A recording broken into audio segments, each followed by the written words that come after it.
तो सबसे पहले आप सभी को मेरा प्यार भरा नमस्ते। मैं मीना नेगी स्वागत करती हूँ आप सभी का अपने यूट्यूब चैनल के साथ उत्तराखंड की खूबसूरत वादियों से। तो कैसे हो आप लोग? उम्मीद करती हूँ कि अच्छे ही होंगे। तो मैं अपने नए ब्लॉग की शुरुआत करी हूँ। सुबह के 9 बज रहे हैं और देखिए मौसम देखिए तो बहुत ही खुशनुमा और अच्छी सी चुलबुली सी धूप खिली हुई है। अब ठंड मतलब काफ़ी कम हो गई है, गर्मियों के दिन आ गए हैं अब। तो धूप दोपहर में इतनी तेज़ी से लग रही है कि क्या कहें।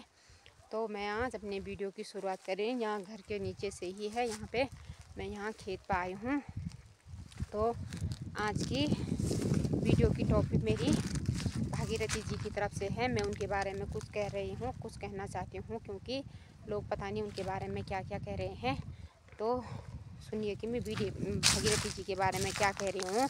वीडियो में बने रहिए आगे तक। तो मेरा आज का टॉपिक है, जो मतलब सबसे मेन टॉपिक है, वो है मतलब भागीरथी जी।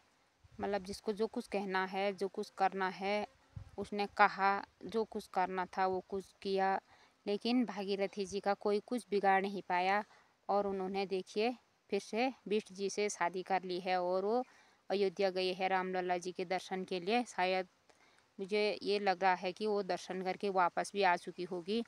पर ठीक है, अच्छा है, हम लोगों ने उन्हें दुआएं दी थी तो हम लोगों की दुआएं भी काम आई है और वो शादीशुदा हो गई है। और अब देखिए लोग उस पर उंगली नहीं उठा सकते हैं, कुछ बोल नहीं सकते हैं उसे। आज तक वो एक निहत्थी औरत थी, अकेली थी, विधवा थी। तो जिसका मन जो था वो कह रहा था, जिसकी मर्जी जैसी आ रही थी वैसा कर रहे थे। लेकिन अब वो उसका भी सहारा है, उसे कोई कुछ कह नहीं सकता है। कोई कह रहा था कि बिष्ट जी की शादी नहीं हुई है, तो मेरे सुनने में आया, मैंने खुद भागीरथी जी से सुना था कि बिष्ट जी का एक बेटा था जो कि अब इस दुनिया में नहीं है। तो अच्छा है, बिष्ट जी ने भी वही दुख सहा है जो भागीरथी जी ने सहा है। दोनों ने एक ही दुख सहे है, तो दोनों एक दूसरे के हमसफ़र बन गए और एक दूसरे के दुख को समझ सकते हैं।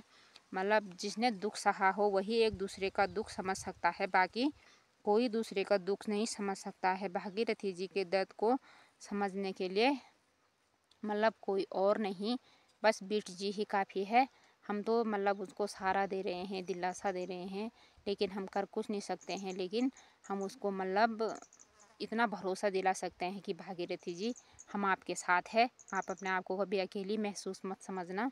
जब भी तुम्हें हमारी ज़रूरत पड़ेगी तो हमें आवाज़ देना, तो हम आपका साथ देंगे, आपकी तरफदारी करेंगे, क्योंकि आप सही हो हमारी नज़र में। क्योंकि औरत अगर एक विधवा औरत अगर कहीं समाज में चली गई, अच्छे कपड़े पहन लिए, अच्छे से किसी मर्द के साथ बातचीत कर ली, तो लोग उस पर उंगलियां उठाने में देर नहीं करते हैं, जल्दी से जल्दी उस पर उंगलियां उठाते हैं और ना जाने कितनी सारी बातें करते हैं। और मर्द चाहे वो कुछ भी कर रहा है, मतलब घर आ रहा नहीं आ रहा, फ्री घूम रहा नहीं घूम रहा, उसको कोई कुछ नहीं बोलता है। वो कैसे भी पहने, कैसे भी रहे, कैसे भी बोल चाल करे, किसी के साथ भी रहे, वो उसका मतलब बोलने वाला कोई होता नहीं है, क्योंकि उस पर उंगली नहीं उठाते समाज वाले।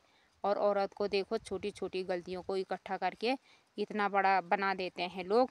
तो भागीरथी जी आपने बहुत अच्छा किया दूसरी शादी करके, क्योंकि आपके बच्चे आपके साथ नहीं है तो क्या हुआ, एक न एक दिन वो आपके साथ ज़रूर आएंगे। मैंने पिछली वीडियो में भी ऐसा कहा था और अब भी मैं ऐसा कह रही हूँ।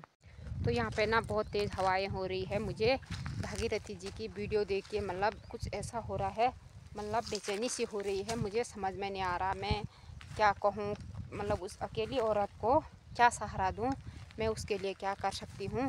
मैं अभी तक खेत के उस तरफ थी और अब इस तरफ आ गई हूँ। बहुत तेज़ हवाएं भी चल रही है यहाँ पे। तो भागीरथी जी आपने दूसरी शादी करके बहुत अच्छा किया, क्योंकि आजकल शादीशुदा औरतें, बच्चों वाली औरतें अफेयर चला रही है। तो आप तो बेसहारा थी, आपने तो दूसरी शादी कर ली थी। आजकल मतलब एक और अकेली औरत को जीना कितना मुश्किल हो जाता है, कितना नामुमकिन कर देते हैं लोग एक अकेली औरत को का जीना। तो आपने बहुत अच्छा किया दूसरी शादी करके। और लोग कह रहे हैं उसने अपने पति को आत्महत्या करने पर मजबूर किया, उसने अपने पति को आत्महत्या करने पर मजबूर किया। तो आप लोग ये क्यों नहीं समझ रहे कि उसके पति ने भी उसे आत्महत्या करने पर मजबूर किया। उसने उसके सर पे तो 3 बच्चों का भार छोड़ दिया। एक अकेली औरत कहाँ से कमाएगी, क्या बच्चों को खिलाएगी। तो वो भी तो आत्महत्या कर सकती थी, लेकिन वो कायर नहीं थी, उसका पति कायर था, इसलिए उसने आत्महत्या की। उससे बच्चे पालने की हिम्मत नहीं थी, औरत को पालने की हिम्मत नहीं थी, इसलिए उसने आत्महत्या की। मैं मानती हूँ कि वो कायर है। अगर वो कायर नहीं होता, लेकिन अपना पेट तो भर ही सकता था, अगर बच्चों को नहीं पाल सकता था, कहीं जाता और अपना पेट पालता, नौकरी करता, अपने पेट के लिए बच्चों को ना भी देता, उस औरत का अफेयर था तो उसे छोड़ देता, उसके लिए दुनिया में औरतों की कमी थी, वो फिर से शादी नहीं कर सकता था। तो क्या अगर भागीरथी सही थी तो उसने फिर से अपनी दम पे शादी कर ली। किसी ने कुछ बिगाड़ा उसका, भले गलत कमेंट किए हैं, गलत बात कही है, पर कोई फ़र्क नहीं पड़ता है, उसने फिर से शादी कर ली। बहुत अच्छा किया उसने, अपनी ज़िंदगी जी सकती है, वो ज़िंदगी उसकी है।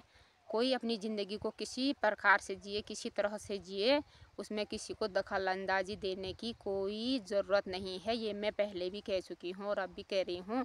तो भागीरथी जी, आप रामलला के दर्शन के लिए गई है, तो मैं भी आपके साथ हूँ, और अब आप भी हमारे लिए भी रामलला से आशीर्वाद लेके आना और अपने संपन्न परिवार की कामना करके वहाँ से वापस आना। भागीरथी जी, आप कायर नहीं है, आप मतलब एक साहसी औरत है जिसने दुख में जी के आगे बढ़ना सीखा है। और देखना, एक दिन बच्चे आपके साथ ज़रूर आएंगे, वो आपके बच्चे हैं, आप मतलब दिल छोटा मत करना, और वो आपके बच्चे आपके साथ एक दिन ज़रूर आएंगे। तो एक बहन ने मुझे कमेंट में पूछा था कि क्या भागीरथी ने बच्चों को छोड़ के अच्छा किया, वो बच्चों को छोड़ के चली गई, ये गलत है या सही? ये गलत है। बच्चों को छोड़ना, अपने बच्चों को कोई भी माँ किसी भी दुख में नहीं छोड़ सकती है। लेकिन जहाँ तक बहन आपने देखा, हमने देखा, बच्चों ने भागीरथी को पहले छोड़ दिया था, तो भागीरथी को तो मजबूरन ही जाना पड़ा वहाँ से। तो आज की वीडियो को यहीं पे एंड करते हैं। वीडियो पसंद आई तो वीडियो को लाइक, शेयर, सब्सक्राइब, कमेंट करना ना भूलें। मिलती हूँ आपको अपनी अगली वीडियो में, तब तक के लिए जय देवभूमि उत्तराखंड।